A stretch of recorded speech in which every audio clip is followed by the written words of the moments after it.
আসসালামু আলাইকুম। কথা নাহিয়ান স্বাগত জানাচ্ছেন টিভির মধ্যরাতের খবরে। পুলিশি ধরপাকড় ও বিক্ষোভে হাইকোর্ট ও ঢাকা নিম্ন আদালত সহ বিভিন্ন স্থানে বুধবার পালিত হলো আন্দোলনকারী শিক্ষার্থীদের মার্চ ফর জাস্টিস কর্মসূচি।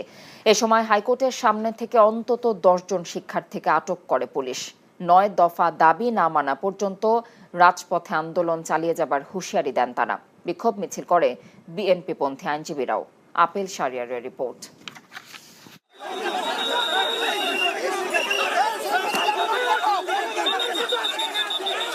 বৈষম্য বিরোধী ছাত্র আন্দোলন মার্চ ফর জাস্টিস কর্মসূচি পালনে হাইকোর্টে শিক্ষার্থীরা অবস্থান নিতে চাইলে শুরু হয় ধরপাকড়।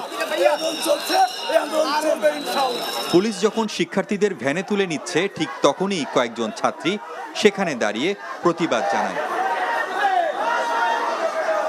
পরিস্থিতি বেগতিক দেখে আটককৃত শিক্ষার্থীদের প্রিজন ভ্যানে সরিয়ে নেওয়া হয়। আদালতের প্রবেশেও বেশ কড়াকড়ি আরোপ করে গেট বন্ধ করে দেয় পুলিশ। এক পর্যায়ে নানা কৌশলে হাইকোর্টের ভিতরে প্রবেশ করে আন্দোলনকারী শিক্ষার্থীদের একটি অংশ। তারা আদালত প্রাঙ্গণেই বিক্ষোভ ও প্রতিবাদ জানায়। তাদের সাথে যোগ দেয় বিএনপিপন্থী আইনজীবীরাও। পরে আইনশৃঙ্খলা বাহিনী কিছুটা নমনীয় হলে প্রতিবাদকারী শিক্ষার্থীরা আবারও হাইকোর্ট মাজার গেটে জড়ো হয়। স্লোগানে স্লোগানে মুখর হয়ে ওঠে শিক্ষার্থীদের প্রতিবাদী কণ্ঠ। শিক্ষার্থীদের মৃত্যুর বিচার ও শান্তিপূর্ণ কর্মসূচিতে পুলিশি বাধার কঠোর সমালোচনা করে বিক্ষুব্ধরা। আজকে আমরা যখন একত্র হতে চেয়েছি তখন পুলিশ দ্বারা আমাদেরকে আক্রমণ করা হয়েছে। আমরা আমাদের গণতান্ত্রিক চর্চা করতে চাই, আমাদের সেই গণতান্ত্রিক অধিকার চাই। রাজপথে আমরা কথা বলতে পারি, আমাদের জনসাধারণের অধিকার। এর জন্য গুলি করা এটা এর আগে শিক্ষার্থীদের আন্দোলনকে সমর্থন জানিয়ে সুপ্রিম কোর্টে প্রতিবাদ মিছিল করে বিএনপি সমর্থিত আইনজীবীরা। মিছিলটি হাইকোর্ট মাজার গেট দিয়ে বের হতে চাইলে পুলিশ তাদের সেখানে আটকে দেয়। এদিকে নিম্ন আদালতেও কর্মসূচি পালন করে আইনজীবীরা। আদালত প্রাঙ্গণে অবস্থান নিয়ে শিক্ষার্থীদের আন্দোলনকে সমর্থন জানিয়ে তাদের দাবি মেনে নেয়ার আহ্বান জানানো হয়। আদালত প্রাঙ্গণ ছাড়াও মোহাম্মদপুরে বেসরকারি বিশ্ববিদ্যালয় ইউল্যাবের শিক্ষকরা অবস্থান নিয়ে কর্মসূচি পালন করে। এই হত্যাকাণ্ড রাষ্ট্রীয় মদতে হয়েছে, রাষ্ট্রীয় বাহিনীর দ্বারা হয়েছে এবং রাষ্ট্রীয় বাহিনীর সহযোগীদের দ্বারা হয়েছে। তারা এই হত্যাকাণ্ডের বিচার করবেন না, কারণ তারা নিজেরাই হত্যাকারী। এর বিশ্বাসযোগ্য তদন্তের জন্য অবশ্যই বর্তমান পরিস্থিতিতে আন্তর্জাতিক তদন্ত দরকার। Apple Shahriar, NTV news, Dhaka. এখন জন্ম সনদ দিয়ে খোলো বিকাশ স্টুডেন্ট অ্যাকাউন্ট। নিজের বিকাশ নিজে কর। কোটা আন্দোলনকে কেন্দ্র করে সাম্প্রতিক সহিংসতায় জড়িতদের শ্রীলঙ্কার মতো সহিংসতা করে সরকার উৎখাতের পরিকল্পনা ছিল বলে মন্তব্য করেছেন প্রধানমন্ত্রী শেখ হাসিনা। বুধবার দুপুরে ঢাকায় নিযুক্ত ভারতীয় হাইকমিশনার প্রণয় ভার্মা প্রধানমন্ত্রীর সাথে সাক্ষাৎ করতে গেলে তিনি এমন মন্তব্য করেন।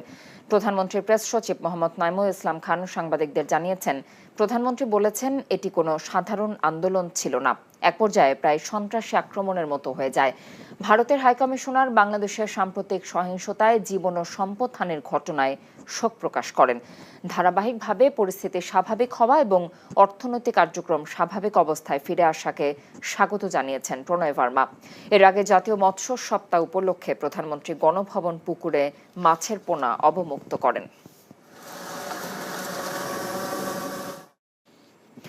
দেশব্যাপী সাম্প্রতিক সহিংসতায় আহতদের শারীরিক অবস্থা এবং চিকিৎসার খোঁজ খবর নিতে রাজধানীর আরও 2টি হাসপাতাল পরিদর্শন করেছেন প্রধানমন্ত্রী শেখ হাসিনা। বুধবার বিকেল 5টার পর কুর্মিটোরা জেনারেল হাসপাতালে যান সরকার প্রধান। এ সময় হাসপাতালটিতে চিকিৎসাধীন আহতদের খোঁজ খবর নেন এবং তাদের সঙ্গে কথা বলেন। আহতদের যথাযথ চিকিৎসা নিশ্চিত করতে হাসপাতাল কর্তৃপক্ষকে প্রয়োজনীয় ব্যবস্থা গ্রহণের নির্দেশনা দেন সরকার প্রধান।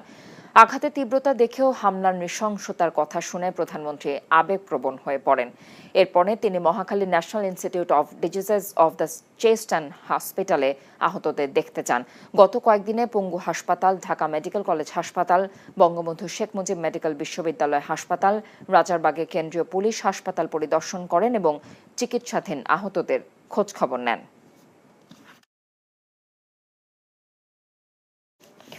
সাম্প্রতিক সহিংসতার ঘটনা তদন্ত করতে ইতোমধ্যে জাতিসংঘ সহ আন্তর্জাতিক সংস্থাগুলোর সহযোগিতা চাওয়া হয়েছে উল্লেখ করে প্রধানমন্ত্রী শেখ হাসিনা বলেছেন তিনি চান পুরো ঘটনার যথাযথ তদন্ত হোক যাতে এর সাথে জড়িতদের শাস্তি নিশ্চিত করা যায়। বুধবার জাতীয় মৎস্য সপ্তাহ 2024-এর উদ্বোধনকালে তিনি এসব কথা বলেন। ধ্বংস হয়ে যাওয়া স্থাপনাগুলো হয়তো আবার নির্মাণ করা যাবে, কিন্তু প্রাণগুলো আর ফিরে পাওয়া যাবে না বলেও মন্তব্য করেন শেখ হাসিনা। নজরানা চৌধুরীর রিপোর্ট।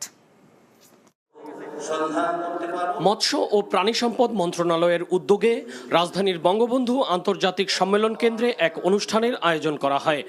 সেখানে যোগ দিয়ে প্রধানমন্ত্রী শেখ হাসিনা জাতীয় মৎস্য সপ্তাহ 2024-এর উদ্বোধন করেন। গত 15 বছরে তার নেতৃত্বাধীন সরকার দেশকে এগিয়ে নিয়ে যাওয়ার জন্য কাজ করে যাচ্ছেন উল্লেখ করে প্রধানমন্ত্রী শেখ হাসিনা বলেন, দেশের এই অগ্রযাত্রাকে ব্যাহত করার জন্যই পরিকল্পিতভাবে সহিংসতা চালানো হচ্ছে। আমি কোনোদিন ভাবতে পারিনি যে এই সময় এই ধরনের একটা অবস্থার সৃষ্টি হবে, এতগুলি তাজা প্রাণ যাবে। বিভিন্ন শ্রেণী পেশার আইন শৃঙ্খলা রক্ষাকারী সংস্থা থেকে শুরু করে ছোট শিশুটি, কেন এই রক্ত ছড়া, যারা আপনজন হারিয়েছে তাদের প্রতি আমার সহমর্মিতা জানাই। যারা আমি নিজে দেখেছি, এখনো বহুত, এমনকি কালকে একটা ছোট শিশুকে পর্যন্ত দেখলাম। এটা অত্যন্ত কষ্টকর। স্থাপনা যেগুলি ধ্বংস করছে সেগুলি তো পুনর্গঠন করা যাবে, কিন্তু যে প্রাণগুলি ঝরে গেল সেগুলি তো আমরা ফিরে পাবো না। এই যে একটা ঘটনা ঘটিয়ে গোলাপাড়িতে মাছ শিকার করে দেশকে পিছনে টেনে নেওয়ার এই চক্রান্তে যারা জড়িত, সেটা আপনাদের খুঁজে বের করা উচিত। শিক্ষার্থীদের সব দাবি মেনে নেওয়ার পরও যে ইস্যু নেই সেই ইস্যু নিয়ে আন্দোলনের নামে ধ্বংসযজ্ঞ চালানোর মাধ্যমে দেশের ভাবমূর্তি কেন নষ্ট করা হলো সেই প্রশ্ন রাখেন শেখ হাসিনা। কারা এই ঘটনা ঘটিয়েছে তা যথাযথ তদন্ত করার জন্য তিনি কারো দাবির জন্য বসে না থেকে শুরুতেই বিচার বিভাগীয় তদন্ত কমিটি গঠন করেছেন বলেও জানান তিনি।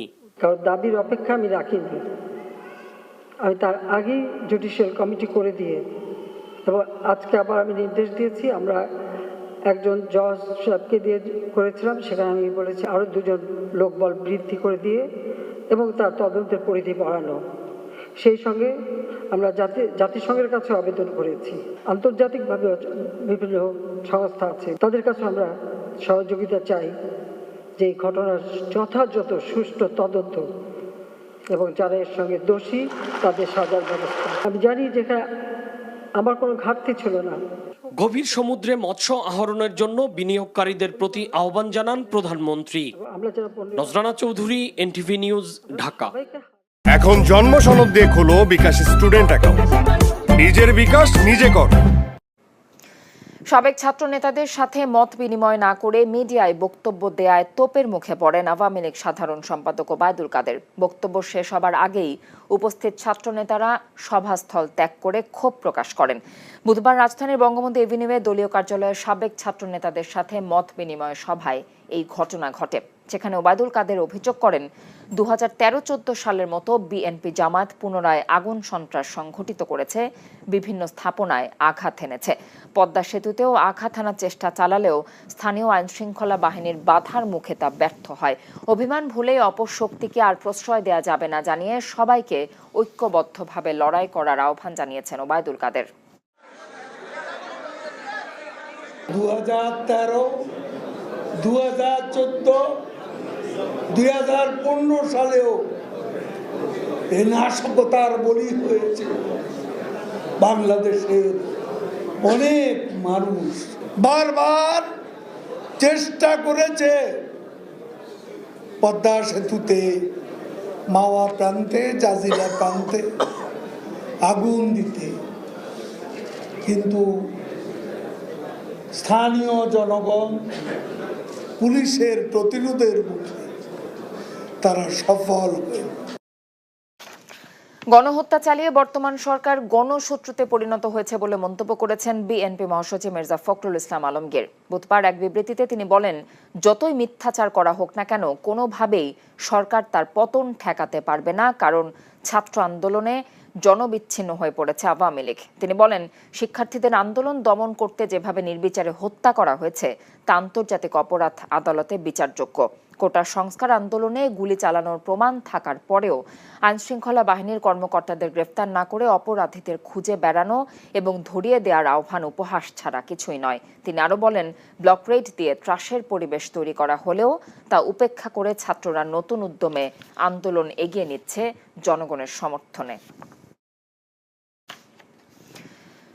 সন্ত্রাস দমন আইনে জামায়াত শিবিরের রাজনীতি নিষিদ্ধের প্রক্রিয়া চলছে বলে জানিয়েছেন স্বরাষ্ট্রমন্ত্রী আসাদুজ্জামান খান কামাল। বুধবার বিকেলে সচিবালয়ে সাংবাদিকদের প্রশ্নের জবাবে একথা বলেন তিনি। মন্ত্রী আরও জানিয়েছেন, দেশের সুশীল সমাজ ও বিভিন্ন রাজনৈতিক দল জামায়াতে ইসলাম ও ছাত্র শিবির নিষিদ্ধের বিষয়ে তাদের মত দিয়েছেন। সাম্প্রতিক সহিংসতায় জামায়াত ইসলাম ও শিবিরের সংশ্লিষ্টতা পাওয়ার দাবি জানিয়ে মন্ত্রী বলেন, সেজন্য সন্ত্রাস দমন আইনে সংগঠনটি নিষিদ্ধের প্রক্রিয়া চলছে। এর আগে জাতিসংঘের প্রতিনিধিদের সাথে বৈঠক করেন মন্ত্রী। এ সময় বর্তমান সংকট উত্তরণে সরকার কি করছে প্রতিনিধি দলের এমন প্রশ্নের জবাবে মন্ত্রী তাদেরকে বলেছেন, শীঘ্রই সন্ধ্যা আইন তুলে নেওয়ার পাশাপাশি সেনাবাহিনীকে ব্যারাকে ফিরিয়ে নেওয়া হবে।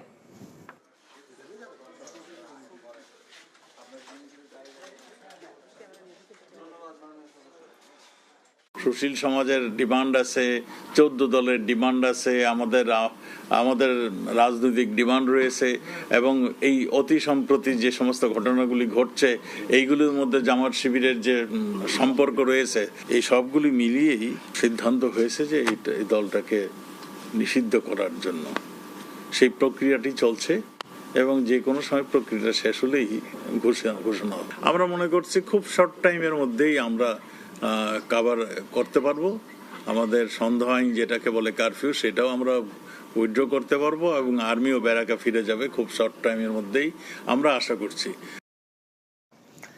গুজব ছড়াচ্ছেন এমন 50 ব্যক্তির বিষয়ে ব্যবস্থা নিতে ফেসবুক কর্তৃপক্ষের কাছে অভিযোগ করা হয়েছে। এমন তথ্য জানিয়েছেন তথ্য যোগাযোগ প্রযুক্তি প্রতিমন্ত্রী জুনায়েদ আহমেদ পলক। দুপুরে বিটিআরসি ভবনে সংবাদ সম্মেলনে তিনি আরও জানিয়েছেন, দেশে ইন্টারনেটের গতি বৃদ্ধির চেষ্টা করা হচ্ছে। হাসানুল শাওনের রিপোর্ট। এবং অপপ্রচারকারী বুধবার দুপুরে এই সংবাদ সম্মেলনেই ইউটিউব, ফেসবুক সহ সব সোশ্যাল মিডিয়া প্ল্যাটফর্ম চালুর ঘোষণা দেন তথ্য ও যোগাযোগ প্রযুক্তি প্রতিমন্ত্রী। এ সময় জুনায়েদ আহমেদ পলক জানান, টিকটক, ফেসবুক এবং ইউটিউব কর্তৃপক্ষের সাথে কয়েক দফা বৈঠক করে উস্কানিমূলক ভিডিও ও গুজব ছড়ানো পোস্টের বিষয়ে তাদেরকে সতর্ক থাকতে বলা হয়েছে। এছাড়া গুজব ছড়াচ্ছেন এমন 50 ব্যক্তির বিষয়ে ফেসবুক কর্তৃপক্ষের কাছে অভিযোগ করা হয়েছে বলেও জানান তিনি। তাদের অ্যাকাউন্টগুলোকে ব্লক করার ব্যাপারে তারা একটু শক্ত অবস্থায় থাকে এবং তার কারণও তারা ব্যাখ্যা করেছে। যেহেতু তারা একটা ব্রডকাস্টিং চ্যানেল, তারা অনেক ব্যাখ্যা দিয়েছে। সেই বিষয়ে ভবিষ্যতে তারা আরো ক্লোজলি কাজ করবে এবং তারা আগামী দিনে সরাসরি আরেকটা বৈঠকের সময় চেয়েছে। এ সময় Junaid Ahmed Palak জনগণকেও social media platform ব্যবহারে দায়িত্বশীল হওয়ার আহ্বান জানান। একটা চক্র কিন্তু সবসময় তৎপর আছে, তারা দেশে বিদেশে খুব সক্রিয় আছে। তাই আবারও অনুরোধ করব যে আমরা আমাদের সকল সোশ্যাল মিডিয়া কমিউনিকেশন অ্যাপ্লিকেশন সবগুলো আমরা উন্মুক্ত করে দিচ্ছি। আমাদের ইন্টারনেটের সর্বোত্তম ব্যবহারটা আমরা যেন ইতিবাচক করি, কিন্তু ইন্টারনেটের সোশ্যাল মিডিয়ার কোনো নেতিবাচক ব্যবহার যেন আমরা না করি। এছাড়া জনগণ যাতে পূর্ণ গতিতে ইন্টারনেট ব্যবহার করতে পারে সে চেষ্টা করা হচ্ছে বলেও জানান আইসিটি প্রতিমন্ত্রী। Hasanul Shaon, NTV news, Dhaka. আগামী রোববার 12টি সিটি কর্পোরেশন ও নরসিংদী পৌর এলাকার সমূহ ছাড়া দেশের সকল সরকারি প্রাথমিক বিদ্যালয় খুলে দেওয়ার সিদ্ধান্ত নিয়েছে সরকার। বুধবার দুপুরে প্রাথমিক ও গণশিক্ষা মন্ত্রণালয় থেকে জারি করা বিজ্ঞপ্তিতে এই সিদ্ধান্তের কথা জানানো হয়। বলা হয়, প্রাথমিক ও গণশিক্ষা মন্ত্রণালয়ের আওতাধীন সকল সরকারি প্রাথমিক বিদ্যালয় অনুমোদিত সময়সূচি অনুযায়ী খোলা হবে, তবে দেশের 12টি সিটি ও নরসিংদী পৌর এলাকার স্কুল বন্ধ থাকবে। প্রয়োজনে কারফিউয়ের সময়সীমা বিবেচনায় জেলা প্রাথমিক শিক্ষা কর্মকর্তারা স্কুলের সময়সূচির ব্যাপারে তাৎক্ষণিকভাবে সিদ্ধান্ত নিতে পারবেন। গত 17 জুলাই সারা দেশে স্কুল কলেজ অনির্দিষ্টকালের জন্য বন্ধ করা হয়েছিল। ডিবি হেফাজতে থাকা বৈষম্য বিরোধী ছাত্র আন্দোলনের 6 সমন্বয়কের বিষয় রিটের শুনানি বুধবার হয়নি। একজন বিচারপতি অসুস্থ থাকায় শুনানি হয়নি বলে জানিয়েছেন রিটকারী আইনজীবী। শুনানি হলো না কারণ একজন বিচারপতি অসুস্থ, সে কারণে আদালত বসতে পারে। একটি বাসায় এসে মা তার সন্তানকে ঘুম পাড়িয়ে বারান্দায় এসেছেন, তাকে হত্যা করেছে একটি বুলেট, সে বুলেট জিজ্ঞেস করেনি আপনি কোন দল করেন, এবং আমার মনে হয় আমাদের বিভিন্ন বাহিনী, সেনাবাহিনী, পুলিশ বাহিনী, র্যাব, বিজিবি, তাদের সন্তানরা তো বাংলাদেশে রয়েছেন। তাদের সন্তানরা কি এই যে হুমকি প্রত্যেক নাগরিকের বিরুদ্ধে, যে বাসায়ও নিরাপদ নয়, তাদের ক্ষেত্রে কি এই হুমকিটা কার্যকর নয়? কোটা আন্দোলনে নিহত 16 শিশুর বিষয়ে বিচার বিভাগীয় তদন্ত এবং নিহতের প্রত্যেক পরিবারকে 1 কোটি টাকা করে ক্ষতিপূরণ দেওয়ার নির্দেশনা চেয়ে বুধবার হাইকোর্টে রিট দায়ের করেছেন সুপ্রিম কোর্টের আইনজীবী অ্যাডভোকেট তৈমুর আলম খন্দকার। যারা ঘরে বসা, ঘরের ভিতরে বসা শিশু রইল, তাদের হত্যাটা কীভাবে হইল?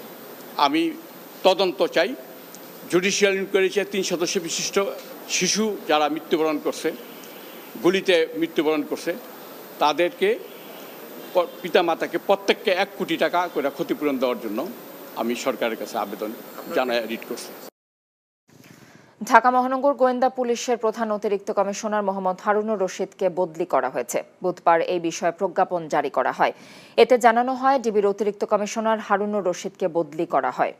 চলমান কোটা সংস্কার আন্দোলনের 6 সমন্বয়ের সাথে নৈশভোজ পরবর্তীতে ছাত্রদের কাছ থেকে আন্দোলন প্রত্যাহারের ভিডিও স্বীকারোক্তি আদায় নিয়ে সমালোচনা শুরু হবার মধ্যে তাকে বদলির আদেশ দিল সরকার। তিনি ডিএমপির অতিরিক্ত কমিশনার ক্রাইম হিসেবে নিয়োগ পেয়েছেন। এদিকে অতিরিক্ত পুলিশ কমিশনার আশরাফুজ্জামানকে লজিস্টিক্স, ফাইন্যান্স অ্যান্ড প্রকিউরমেন্ট থেকে ডিবিতে বদলি করা হয়েছে। প্রসঙ্গত 2022 সালের জুলাই ডিবিতে AKM হাফিজ আক্তারের স্থলাভিষিক্ত হন হারুনুর রশিদ। আলোচিত এই পুলিশ কর্মকর্তা 2021 সালের মেতে যুগ্ম কমিশনার হিসেবে গোয়েন্দা বিভাগে পদায়ন পান। এর আগে ডিএমপির তেজগাঁও বিভাগের উপকমিশনার এবং নারায়ণগঞ্জ, গাজীপুরের পুলিশ সুপার হিসেবে দায়িত্ব পালন করেন। ছাত্র আন্দোলনের সহিংসতার দায় বিরোধী দলের ওপর চাপিয়ে নিজেদের অপকর্ম আড়াল করতে চায় সরকার, এমন অভিযোগ করেছে গণতন্ত্র মঞ্চ। বুধবার বিজয়নগরে সংক্ষিপ্ত সমাবেশে কথা বলেন মঞ্চের নেতারা। কোটা সংস্কার আন্দোলনকে কেন্দ্র করে শিক্ষার্থী হত্যার প্রতিবাদ ও বিচারের দাবিতে পুরনো পল্টন মোড়ে তাদের নির্ধারিত কর্মসূচি করতে দেয়নি আইন শৃঙ্খলা বাহিনী। সকালে ওই এলাকায় মোতায়েন করা হয় বিপুল সংখ্যক পুলিশ। পরে বিজয়নগরে গিয়ে ফুটপাতে সংক্ষিপ্ত সমাবেশে গণতন্ত্র মঞ্চের নেতারা অভিযোগ করেন, সারা দেশ আজ মৃত্যু উপত্যকায় পরিণত হয়েছে। বলেন, রাষ্ট্রযন্ত্রকে ব্যবহার করে যেভাবে ছাত্র আন্দোলন দমন করা হয়েছে তা নজিরবিহীন। চলমান সংকট রাজনৈতিক এমন মন্তব্য করে তার রাজনৈতিকভাবে সমাধানের আহ্বান জানিয়েছেন তারা। হাজার হাজার শিক্ষার্থীদের গ্রেফতার করছে, তার 87 থেকে 90% কোনো রাজনৈতিক পরিচয় নেই। আর অন্যদিকে বলছেন জামাত শিবির এটা করেছে। বন্ধুগণ, সরকারের প্রতারণা আজকে পরিষ্কার। তারা সমস্ত আন্দোলনকে ধ্বংস করতে চায়। সমস্ত আন্দোলনকে ধ্বংস করার জন্য আজকে সহিংসতার দায় চাপিয়ে যেভাবে তারা অতীতে করেছে, সেইভাবেই তারা আজকে এই আন্দোলনকে ধ্বংস করতে চায়। শত শত ছাত্র, তরুণ জনতাকে তারা হত্যা করেছে। ইতিমধ্যেই আমরা পরিষ্কার করে বলেছি, এই হত্যার দায় দায়িত্ব সারা দেশব্যাপী তারা যে অরাজকতা তৈরি করেছে, এর দায় দায়িত্ব বর্তমান সরকার এবং সরকারি দলকেই বহন করতে হবে। 2024-25 অর্থ বছরের জন্য 6,760 কোটি 74 লক্ষ টাকার বাজেট ঘোষণা করেছে ঢাকা দক্ষিণ সিটি কর্পোরেশন DSCC। এর মধ্যে মশক নিয়ন্ত্রণ কার্যক্রমে 44 কোটি 25 লাখ টাকা বরাদ্দ রেখেছে সংস্থাটি। বুধবার DSCC mayor barrister Sheikh Fazle Noor Taposh budget ঘোষণা করেন। বাজেটে জলাবদ্ধতা দূরীকরণে সরাসরি বরাদ্দ রাখা হয়েছে 100 কোটি টাকা। এছাড়া জলাবদ্ধতা নিরসনে পানির পাম্প ক্রয় ও স্থাপনে বরাদ্দ রাখা হয়েছে আরও 1 কোটি টাকা। বাজেটে রাজস্ব আয় লক্ষ্যমাত্রা নির্ধারণ করা হয়েছে 1503 কোটি 93 লক্ষ টাকা। এ সময় ঢাকাবাসীর সকল পরিবারের কর্মসংস্থান সৃষ্টির উদ্দেশ্য লক্ষ্য নিয়ে 5 বছর মেয়াদী ঢাকা হবে বেকার মুক্ত নগরী কর্মসূচি ঘোষণা করেন DSCC মেয়র।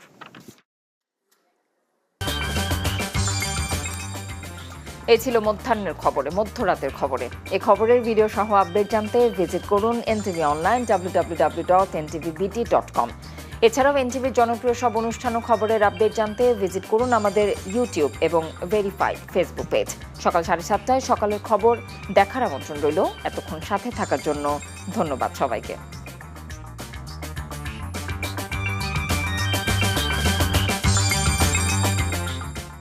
এখন জন্ম সনদ দিয়ে খোলো বিকাশ স্টুডেন্ট অ্যাকাউন্ট।